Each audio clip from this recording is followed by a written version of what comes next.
Damos toda la gloria y toda la honra a ese Dios grande y maravilloso. Vamos a continuar con el estudio bíblico de Apocalipsis en el capítulo 3. Puedes abrir esa gloriosa palabra del Señor. Apocalipsis en el capítulo 3. Vamos a leer una porción de las Escrituras. Habla acerca del mensaje a Sardis. Dice la Escritura de la siguiente manera: escribe al ángel de la iglesia en Sardis, el que tiene los 7 espíritus de Dios, las 7 estrellas, dice esto. Hay algo importante que nosotros debemos preguntarnos, y es: ¿estás dispuesto en cambiar aquellas cosas que la palabra del Señor quiere que cambies? Por ejemplo, a través de la historia podemos enfatizar que hay cosas que hemos predicado en el pasado que no son verdades en absoluto. Hay cosas que quizás hemos entrado a un seminario y que te la enseñaron no de manera malintencionada, con todas las buenas intenciones del mundo, pero muchas veces nos las enseñaron mal. Y es allí donde nosotros nos hacemos una pregunta. ¿Has escuchado la pregunta que tiene que ver con una teología pura? Y la teología pura se concentra nada más y nada menos en algo que se llama la verdad. Y esa verdad se conecta con la fidelidad de las Escrituras, de la palabra de Dios. Pedro fue un hombre que dijo: y tenemos la palabra profética más segura, la cual hacemos en estar atentos. El mensaje a la congregación en Sardis nos va a revelar una verdad, y esa verdad nos va a exigir que un cambio. Cuando dice el versículo 1 de Apocalipsis capítulo 3, escribe al ángel de la iglesia en Sardis. Todos sabemos, a través del estudio que se ha venido generando de Apocalipsis, que el ángel de la iglesia en cada una de esas congregaciones nos está hablando de un líder espiritual. Nos está hablando de un pastor, nos está hablando de un predicador, nos está hablando de alguien que está a cargo de enseñar las Escrituras, la palabra de Dios. Es un guía espiritual. Este ángel va a recibir una revelación, esa carta que fue escrita, y la palabra del Señor nos habla y nos dice: el que tiene los 7 espíritus de Dios. Aquí hay que observar cómo el Mesías se viene presentando a cada una de las congregaciones, lo que ya es relevante e importante. ¿Qué nos enseña todo esto?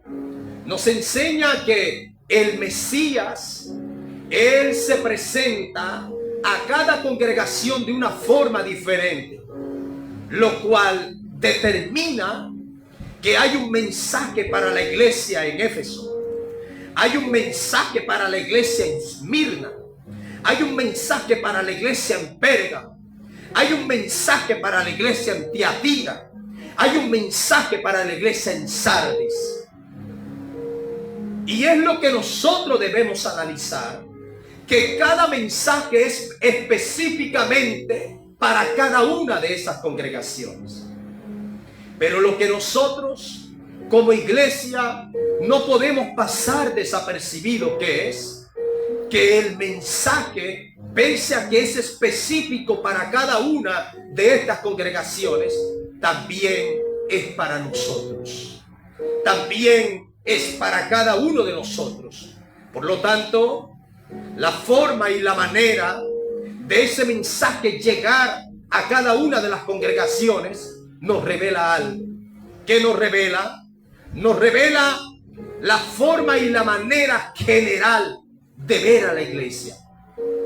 Cuando nosotros lleguemos a estudiar el capítulo 7 de Apocalipsis, entonces es allí donde nosotros aprenderemos algo importante, que es cuando algunos aplican no con malas intenciones. El asunto aquí no es que estamos criticando el mensaje que por ende otros dan. El asunto es aportar un conocimiento verdadero atraído de la revelación bíblica, para que todos nos podamos guiar y corregir cada día aquellas cosas.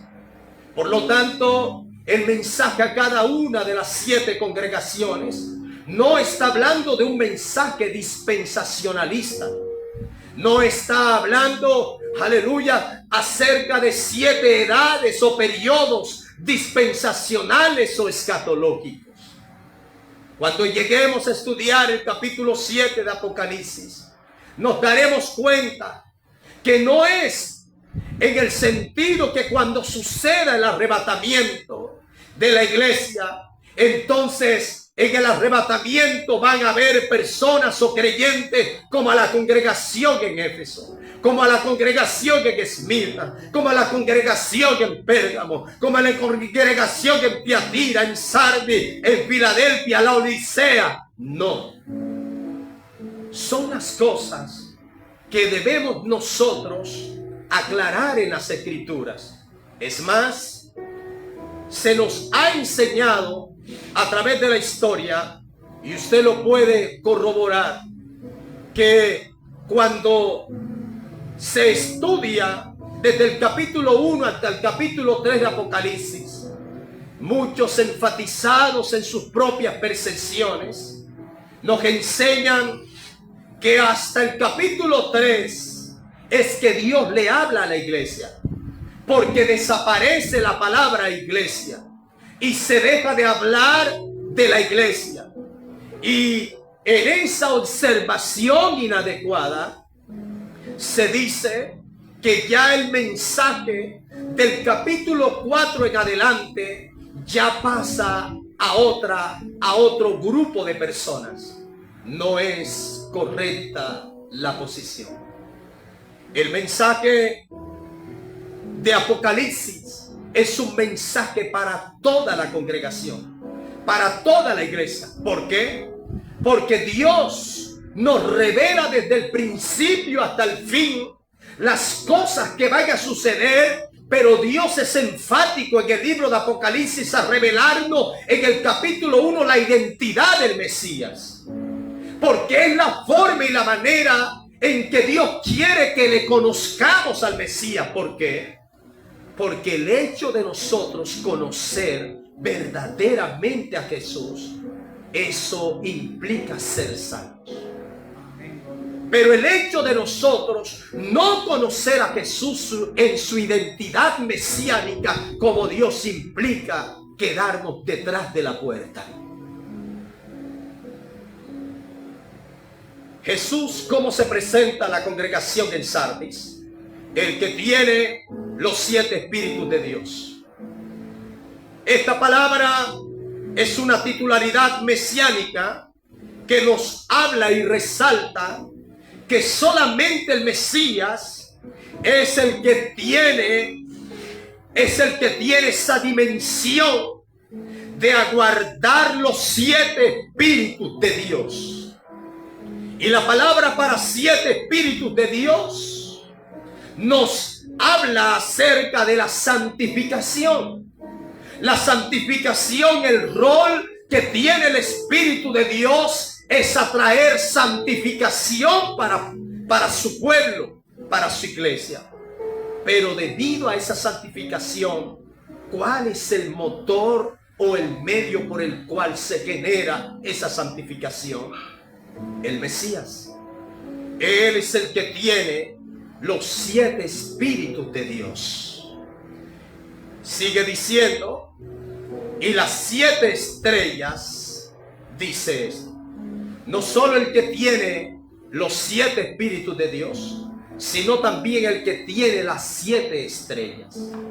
Y esa palabra para 7 estrellas, sabemos que el número 7 habla de la santificación. Pero esas estrellas aquí en Apocalipsis nos está hablando de cada uno de esos pastores, de esos líderes espirituales.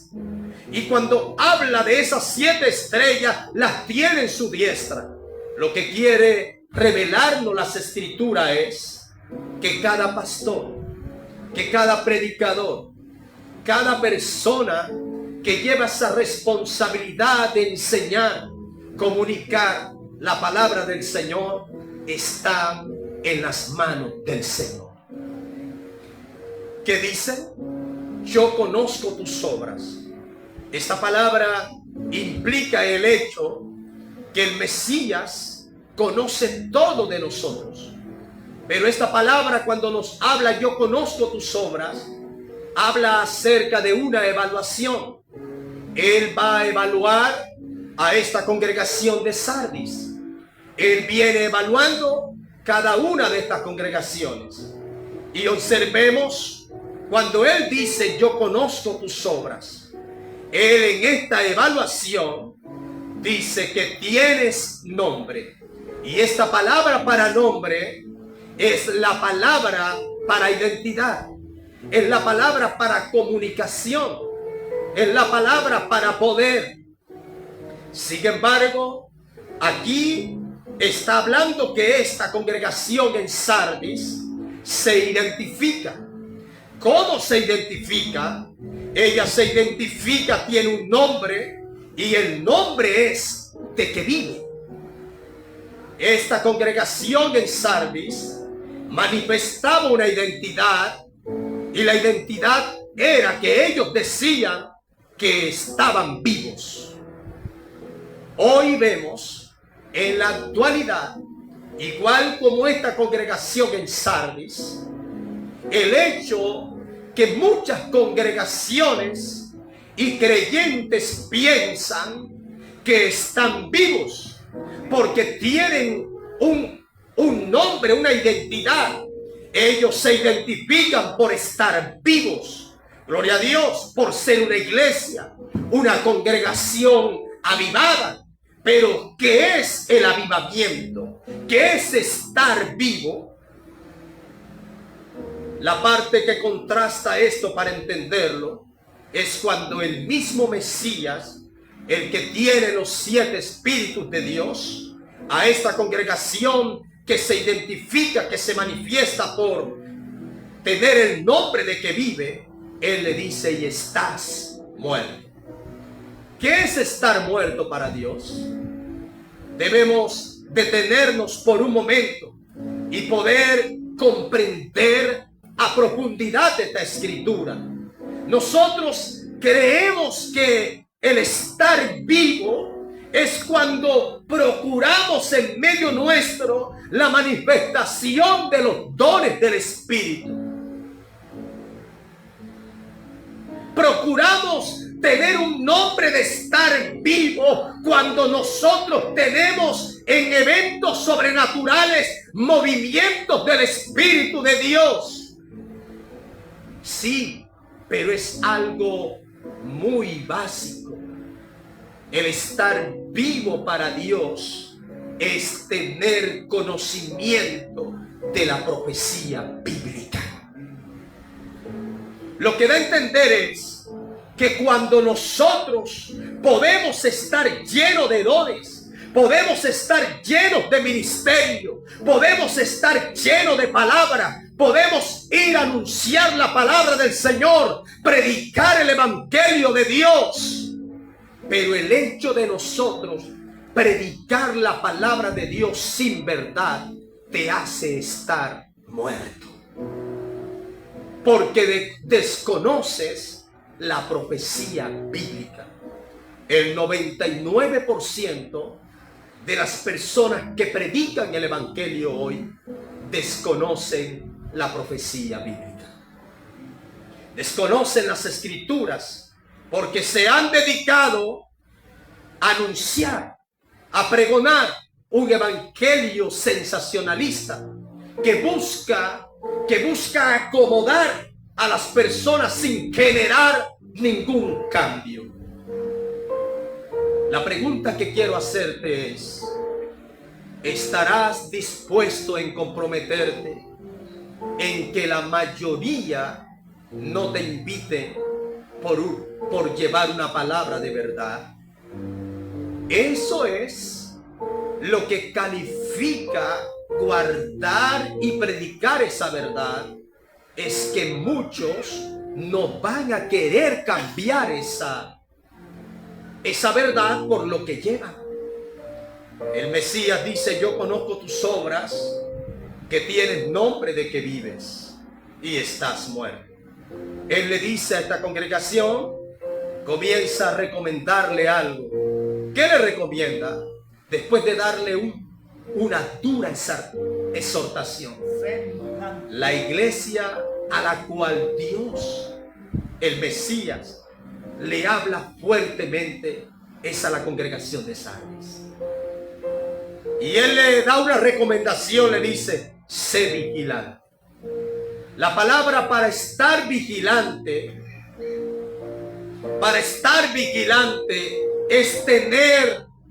es estar despierto.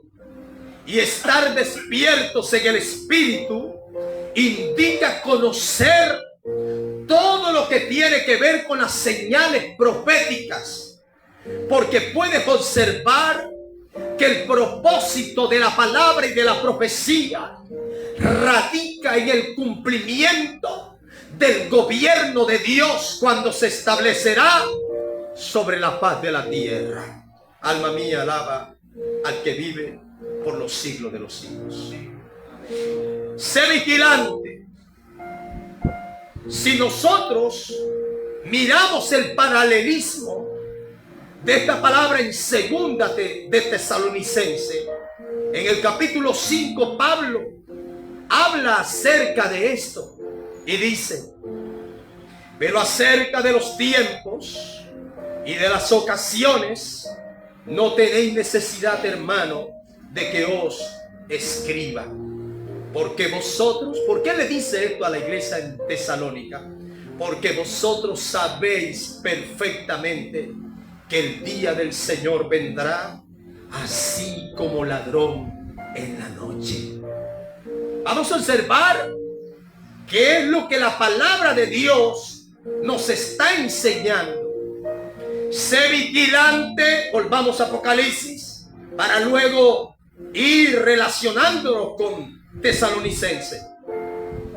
Sé vigilante y afirma las otras cosas que están para morir. Lo que da a entender es que esta congregación en Sardis no se había preocupado por el conocimiento de la profecía. Era una congregación que no conocía las señales proféticas. Por lo tanto, era fácil ser engañadas. Por supuesto, hoy estaremos hablando cuántos creyentes que se rigen por las redes sociales son estafados, son confundidos por un mensaje sensacionalista como el que hace un momento explicamos, que el 23 de septiembre salió una profecía que vendría el Mesías. ¿Y cuántos se dejan confundir? Pero hoy vamos a enseñar esta palabra de Dios con verdad. Sé vigilante. y afirma las otras cosas que están para morir.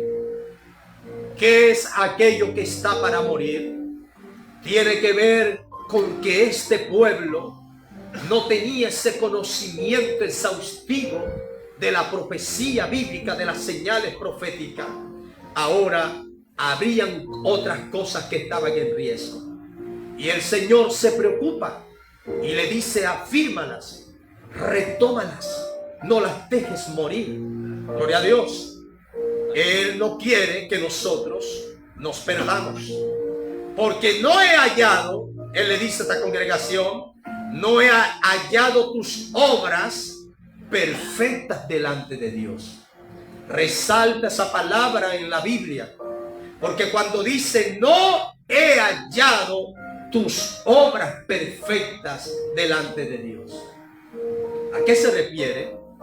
Se refiere a aquellas obras, aquel comportamiento que nosotros tenemos que no es tolerable por el reino de Dios, aquellas cosas que no se pueden aceptar en el reino de Dios. Y el Señor está diciendo que hay cosas por las cuales no califican para que nosotros pertenezcamos a ese reino. Y por supuesto Él dice: no he hallado tus obras perfectas delante de Dios. Son las obras que no califican para nosotros pertenecer a ese reino eterno. El versículo 3, Él sigue recomendándole, dándole recomendaciones a la congregación en Esmirna. No hay ningún elogio hasta el momento para esta congregación. Él le dice: acuérdate. Cuando Él le dice acuérdate, sabe que es la relevancia de esta palabra. El asunto es que esta congregación se había olvidado. ¿Cuántas veces nosotros nos olvidamos de cosas? Y Él dice: acuérdate pues de lo que has recibido. Todo aquello que hemos recibido de Dios para un propósito de reino. Lo que has recibido y oído. ¿Qué escuchamos nosotros? ¿Qué fue lo que nosotros hemos oído? Él está diciendo: acuérdate de la palabra que oíste al principio. ¿Cómo fuiste educado en las Escrituras? En la palabra de Dios, Él dice: acuérdate, no te olvides de esas cosas. Y no solamente le dice que se acuerde de las cosas que había oído, sino que le dice: guárdalas. Y esta palabra para guardar es enfática, porque nos ilustra nosotros darle el valor a la palabra.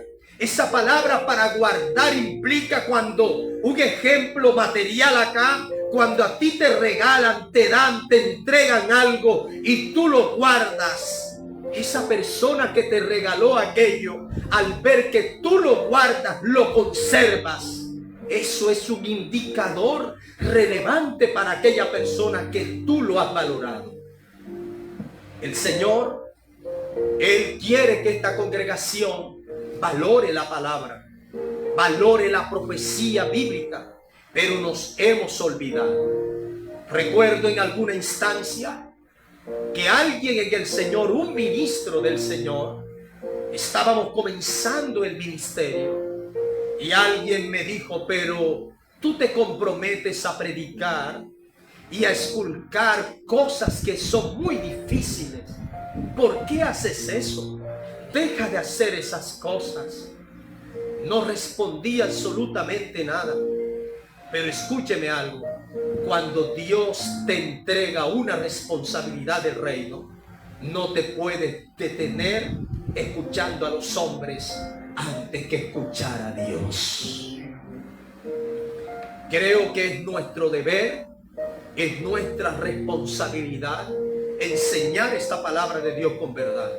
Y cualquiera que de pronto en medio de Facebook, en medio de esta plataforma, observa que ya el video no está, no se preocupe. Vaya a YouTube, ahí ministerio, palabras en la Biblia, y vas a encontrar todo el estudio de Apocalipsis. Lo puedes estudiar ahí en tu casa, a la medianoche, en medio de una vigilia. Queremos escuchar al pastor predicar, conecta, descarga esa palabra y escúchala, anota, aprende y sobre todo predica la palabra del Señor. Aquí no estamos buscando nosotros, aleluya, digamos ser como, llamar la atención. Lo que buscamos es dar un aporte a aquellas personas que todavía no tienen la capacidad de asistir a un seminario bíblico porque son súper carísimos. Lo que estamos buscando es la forma y la manera de darle un aporte a aquellas personas que todavía no han podido entender la profecía bíblica. Y para nosotros es relevante dar estas herramientas para que todo el gremio del evangelio, gloria al Señor, de los hombres y mujeres de Dios podamos crecer cada día. Él está diciendo a esta congregación en el versículo 3, acuérdate pues de lo que has recibido y oído y guarda. ¿Y qué espera Dios? Y arrepiéntete. Explicábamos que esta palabra para arrepentimiento viene de dos formas se puede observar. Número uno, en hebreo es una teshuvá. Y la palabra para arrepentimiento en hebreo no es lo mismo que en griego. En hebreo, hablando acerca de una teshuvá, indica dar la vuelta. Indica darnos la vuelta. Es allí donde aparece la palabra un giro de 180 grados. Pero observemos, cuando nosotros miramos la palabra arrepentimiento en griego es diferente. Y es allí donde aprendemos el propósito por el cual el Nuevo Testamento fue escrito en griego. Especialmente en el dialecto, en el idioma koiné. La palabra arrepentimiento allí en griego es la palabra, gloria al Señor, para metanoia. Y la palabra metanoia, meta significa conocimiento y noia significa después. Lo que da a entender es un conocimiento después de una experiencia pecaminosa. Eso se le llama arrepentimiento. Nos hemos quedado solamente cuando nosotros hablamos de la palabra pecado, hamartía. Nos hemos quedado en la parte básica, gloria al Señor, como orientándonos o explicando la palabra pecado como errar el blanco. Pero es la parte básica. El pecado te conlleva a a una experiencia, a un conocimiento del mal, a un conocimiento, aleluya, de estar separados de la voluntad de Dios, de tal forma que alguien que se arrepiente es alguien que causa una metanoia, es alguien que sí se da la vuelta, pero después de conocer y aprender que aquello que hizo fue extremadamente malo, es allí donde nace el arrepentimiento. Y el arrepentimiento gradualmente se genera al principio con los siguientes síntomas. Es remordimiento. Cuando se remuerde la conciencia, cuando la conciencia remuerde al ser humano y escuchas a aquellos, lo que hice no estuvo correcto. Él le dice: y arrepiéntete, pues si no velas, si no estás despierto, si no conoces las señales proféticas, observemos esto y escuchémoslo.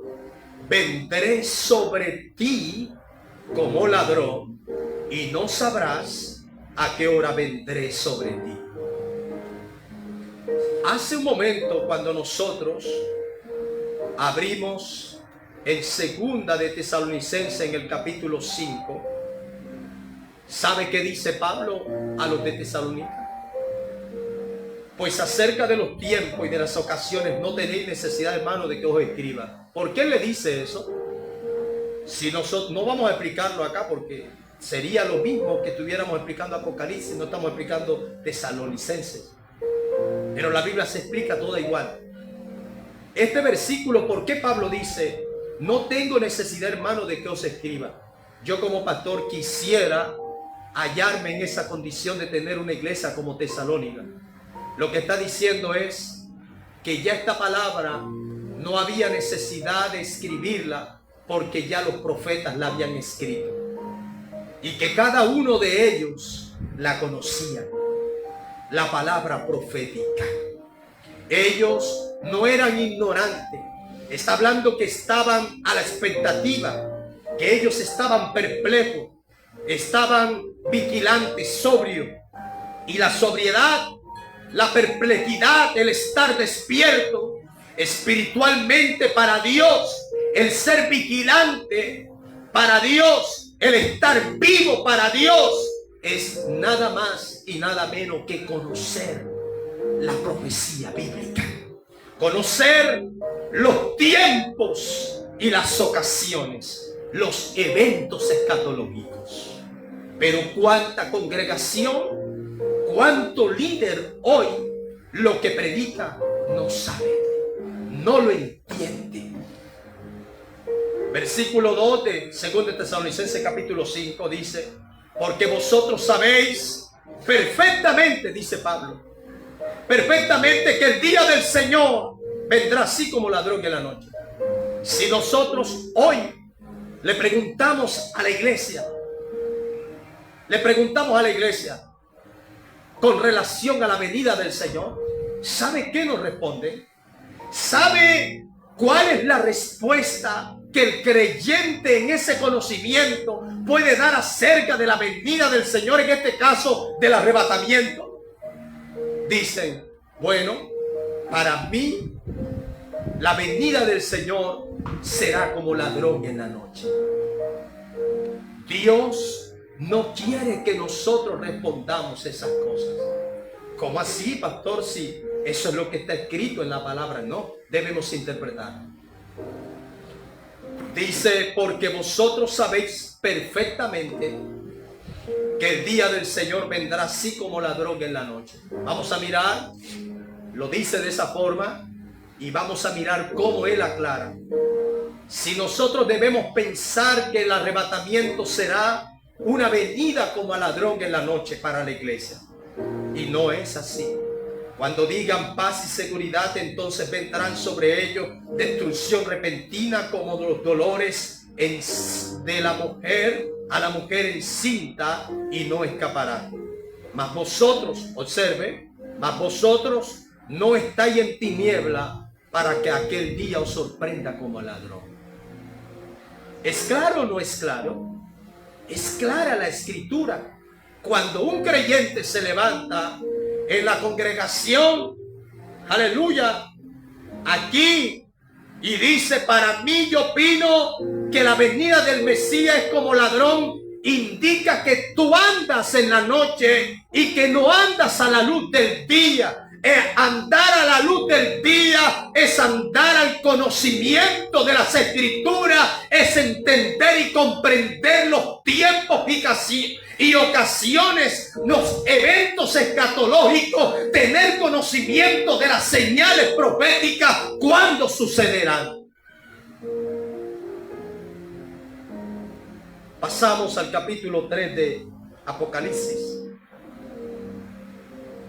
Vendré sobre ti como ladrón y no sabrás a qué hora vendré.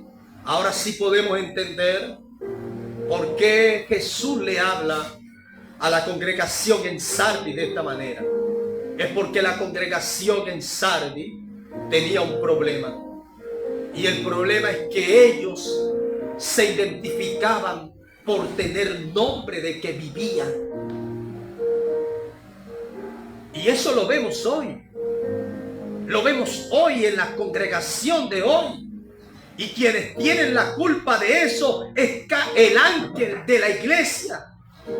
Porque pensamos, amados hermanos, que estar vivos, que estar vivos es tener una secuencia, entre comillas, de eventos sobrenaturales.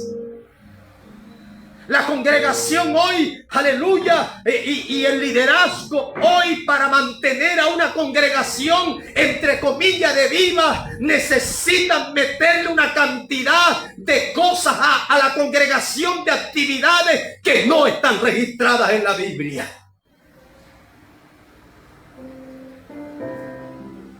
Yo creo que lo que mantiene a una congregación viva es que la congregación conozca las señales proféticas, que conozca la palabra, que no sea una congregación neófita, que no hayan creyentes neófitos.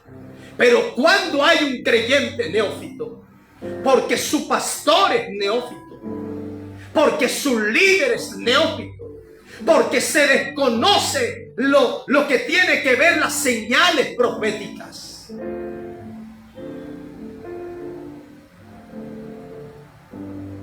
Hoy, cuando usted comparte estas palabras con creyentes de 30, 40, 50 años, dicen: yo nunca había escuchado esa palabra, una nueva revelación. Escuche, deténgase.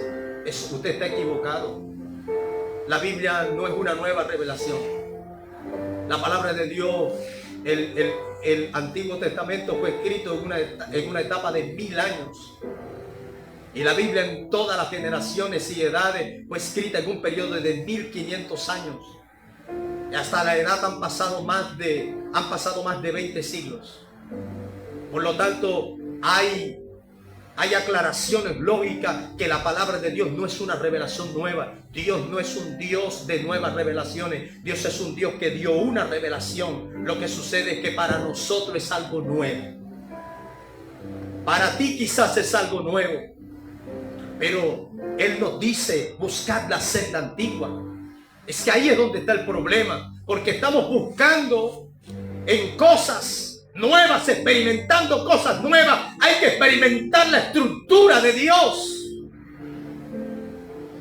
Esta iglesia tenía nombre de que vivía, pero estaba muerta. No tenía el conocimiento de las escrituras. Porque hay algunos que dicen: no, pero yo llevar la iglesia así, yo tener que predicar de esa forma, estás equivocado. Estás llevando a una congregación rumbo hacia un conflicto espiritual. Y vamos a observarlo. Una congregación que vive no en luz, sino en tinieblas. Porque el hecho, puedes llevar la titularidad de que vives, de que estás avivado, de que hay un gran avivamiento. Pero el mero hecho de nosotros desconocer la profecía bíblica, desconocer los tiempos y las ocasiones, y no saber perfectamente lo que los apóstoles y profetas escribieron, eso determina cuánta ignorancia hay en cada uno del ministerio y de los creyentes que no saben, aleluya, a la luz del día, cuáles son las señales antes del arrebatamiento. Dice el Señor a la iglesia en Sardis: vendré sobre ti como ladrón y no sabrás a qué hora vendré sobre ti. Habla que será sorprendida. ¿Será que el Señor la quiere tomar como sorpresa? El arrebatamiento de la iglesia, vamos a ser enfáticos, ¿estarás dispuesto en cambiar las cosas por una verdad? El arrebatamiento de la iglesia no es lo que el mundo, no es lo que las personas, no es lo que la gente, no es lo que los predicadores, no es lo que muchos nos han enseñado acerca del arrebatamiento, que es una toma por sorpresa a la iglesia. No, cuando nosotros miramos las escrituras, yo tengo que ceñirme por la palabra, y cuando me ceño a la palabra, me importa un comino lo que piense el mundo, me importa un pepino lo que piense otro, los que predican otro. No debatimos esas cosas, me interesa lo que la palabra de Dios dice. Y tengo que ceñirme a las escrituras, a la palabra. No importa que el 90% esté en desacuerdo con la palabra. El que verdaderamente conoce y se ajusta en conocer las ocasiones, los tiempos y las edades, esta persona es vigilante porque conoce la profecía bíblica. Vendré sobre ti como ladrón y no sabrás en qué hora vendré. Lo que da a entender esta palabra es que esta congregación sería sorprendida en el arrebatamiento. Jesús es muy claro, Él dice, nadie sabe el día ni la hora. Pero te voy a explicar algo. Cuando tú lees Génesis capítulo 7, algo acerca de Noah o Noé, la pregunta es, ¿sabía Noé cuándo sucedería el diluvio? Un mes antes no. Léelo en Génesis capítulo 7. 8 días antes no, pero sí 7 días después. Dios le dijo a Noé, en 7 días lloverá. Entra tú y los 7. Son 8. ¿Cuánto damos gloria al Señor? Entra tú y tu familia. Desde ese preciso momento, Noé supo, entendió qué día llovería. ¿No te deja eso en la expectativa que Dios no nos toma por sorpresa? ¿Sabías que aunque el arrebatamiento de la iglesia no sabemos el día ni la hora, pero debes estudiar Mateo 24? Son las señales proféticas antes del arrebatamiento. ¿Y cómo estamos nosotros? No estamos expectantes a eso. Es más, voy a aprovechar para decir algo. Yo no sé de dónde sacan eso, pero a veces a través de los muchos videos que se viralizan, dicen, ya sacrificaron una vaca roja en Israel.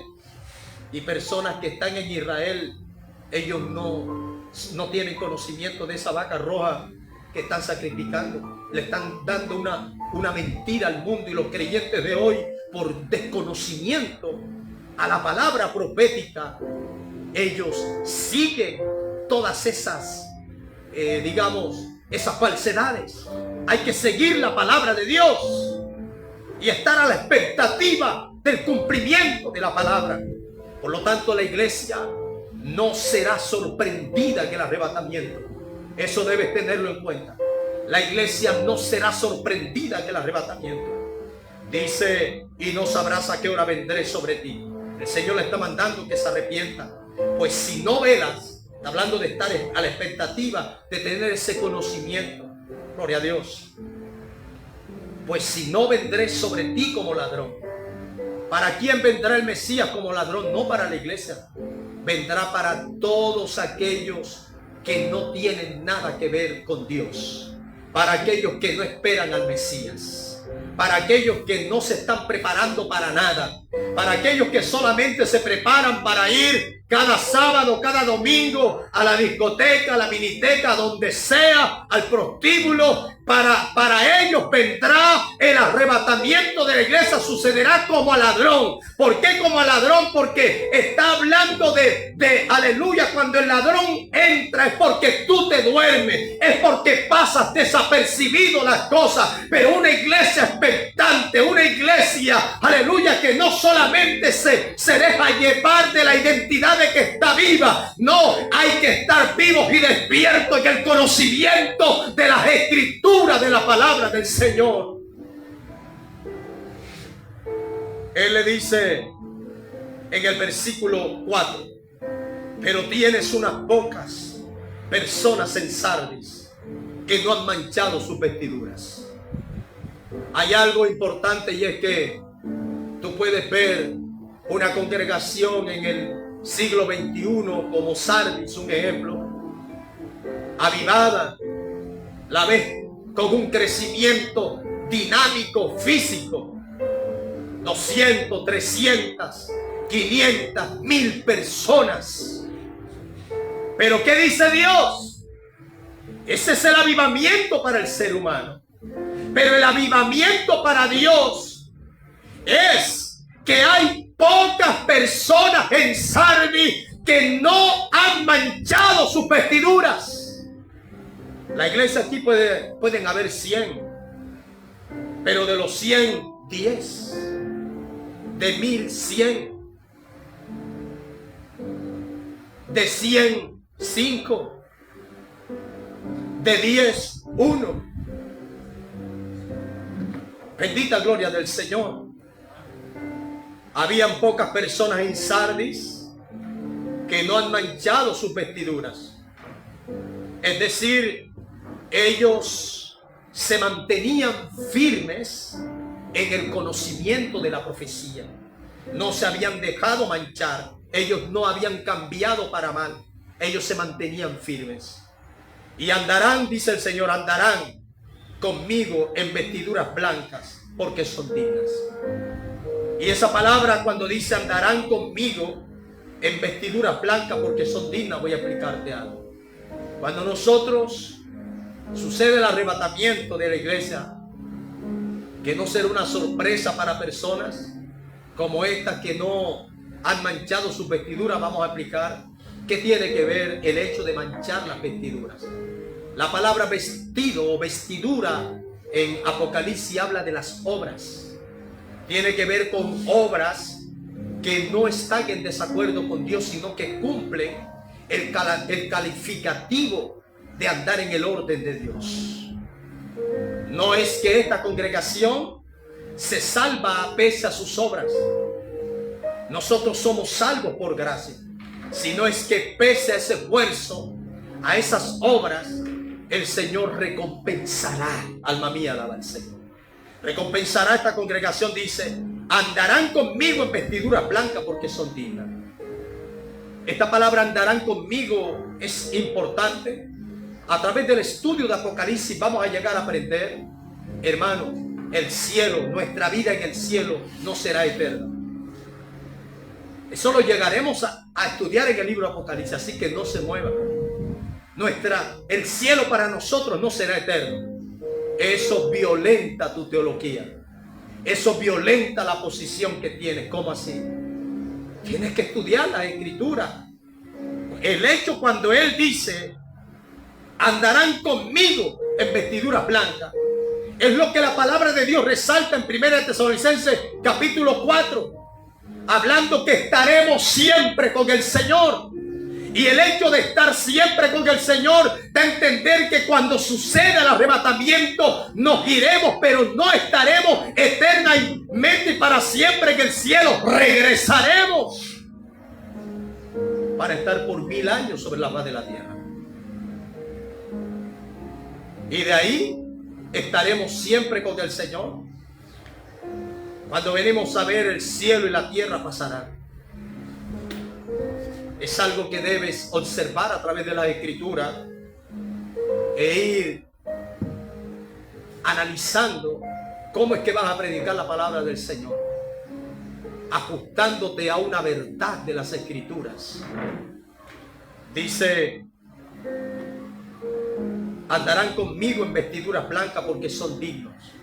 Y esa palabra, cuando indica porque son dignos, es relevante porque manifiesta que no es cuánto tú has hecho, sino cuánto la gracia de Dios ha hecho en tu vida.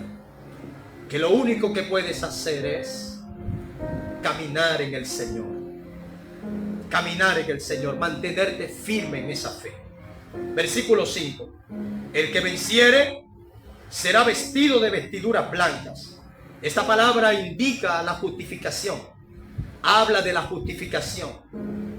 Que una vez que tú venzas, ¿qué vas a vencer? Nosotros vamos a vencer las falsas doctrinas. Vamos a vencer ese movimiento del enemigo por llevar a una iglesia hacia el desborde de la apostasía.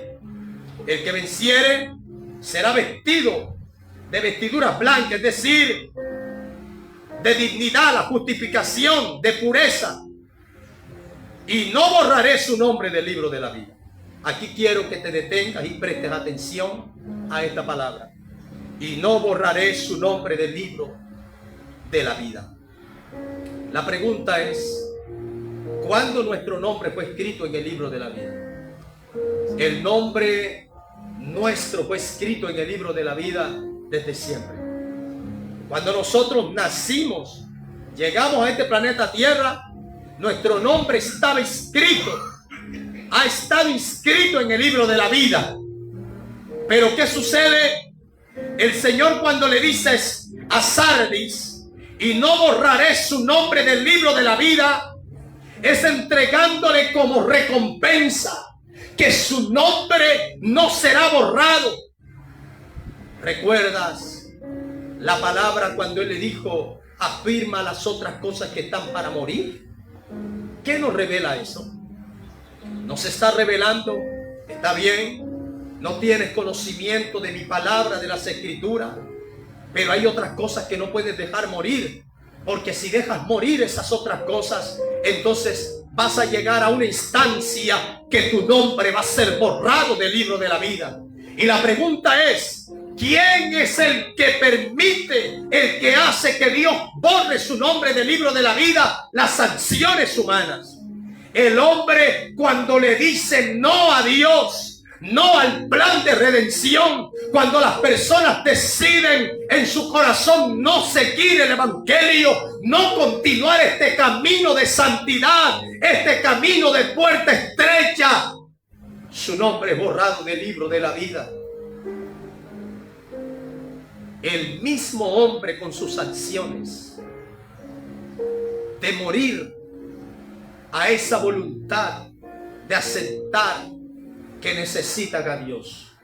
Cuando el hombre llega a ese camino, a esa decisión que le indica que no necesita de Dios y comienza a vivir su propia vida, sus propias decisiones, una vida basada en sus propias ideologías, su nombre es borrado del libro de la vida. Y son a todos estos, amados predicadores, que hay que llamarlos al arrepentimiento para que sus nombres sean regresados, sean inscritos a ese libro de la vida. El que venciere será vestido de vestiduras blancas, y no borraré su nombre del libro de la vida. Y dice el Señor, y confesaré su nombre delante de mi Padre y delante de sus ángeles. Estamos concluyendo. ¿Qué quiere decir esta palabra? El hecho de confesar. El Mesías que va a confesar dice, confesaré su nombre delante de mi Padre. Cuando Él dice confesaré su nombre, para que me entiendan, confesaré tu nombre, hablando en términos singular. Pero cuando Él nos habla en términos plural, indicando, gloria al Señor, una vinculación, confesaré su nombre, hablando de la iglesia. Confesaré su nombre. Él no está hablando que va a confesar el nombre Sardi. No, Él está hablando que Él va a confesar delante del Padre y delante de todos los ángeles tu nueva identidad. La identidad que has tomado. Una identidad que dejaste del mundo, de cómo era, de cómo te llamaban, y que hoy por la causa del Señor vuelves a su presencia, regresas a Él, te conectas con el evangelio, vienes a Cristo, eres una nueva criatura, habla de una nueva identidad. Eso es lo que el Mesías está diciendo. Yo te voy a confesar delante de mi Padre. Voy a pronunciar tu nueva identidad. Voy a pronunciar quién eres. Y el hecho de Él confesarnos, ¿qué indica eso? Indica el hecho que cuando nosotros le confesamos a Él en la tierra, delante de los hombres, delante de la sociedad, lo confesamos a Él, Él nos confesará también delante del alma. Pero si nosotros lo negamos, ¿cómo lo negamos? No solamente diciendo, no, yo no creo, sino también con nuestras acciones. El hecho de nosotros, de nuestra falta de identidad como creyentes en medio de una sociedad, Él también nos negará. Está hablando del compromiso que cada creyente debe tener al asumir el rol de ser creyente. Para concluir, el que tiene oído habla de un oído espiritual, y ese oído espiritual acude a oír, a escuchar al Espíritu de Dios. Oiga lo que el Espíritu dice a las iglesias. El que tiene ese oído espiritual, obedece. El que tiene ese oído espiritual, avanza. Si tienes un oído espiritual, te hago la pregunta: ¿estás dispuesto en cambiar muchas cosas? Cambiarla por la profecía bíblica, cambiarlas por la verdad. No importa cuántas personas te cierren la puerta, no importa cuántos digan, pero es que yo no me conecto con su tesis, es que yo no me conecto con su ideología teológica, yo no me conecto con su sistema de exégesis, yo no me conecto con sus caprichos, con sus ideologías, que tiene cosas raras. Entonces dile eso a Jesús, que Él tiene esas cosas raras, esas cosas extrañas. Es lo que la palabra de Dios nos está hablando. Y basado de esas cosas extrañas, quiero decirte, un creyente que se ajusta a la verdad es extraño en este mundo. Que el Dios Todopoderoso te bendiga más y espera por más, porque vendrán más. La idea es seguir estudiando el Apocalipsis y desgastarnos esta vida en el Señor sobre la faz de la tierra, para que haya un pueblo que camine a la luz de las Escrituras. El arrebatamiento no te debe tomar por sorpresa. Si te tomare por sorpresa, es porque andarás en tiniebla y no en luz, en oscuridad y no en esa luz. Es decir, basado en un desconocimiento de las señales proféticas. Que el Dios Todopoderoso te bendiga más y más.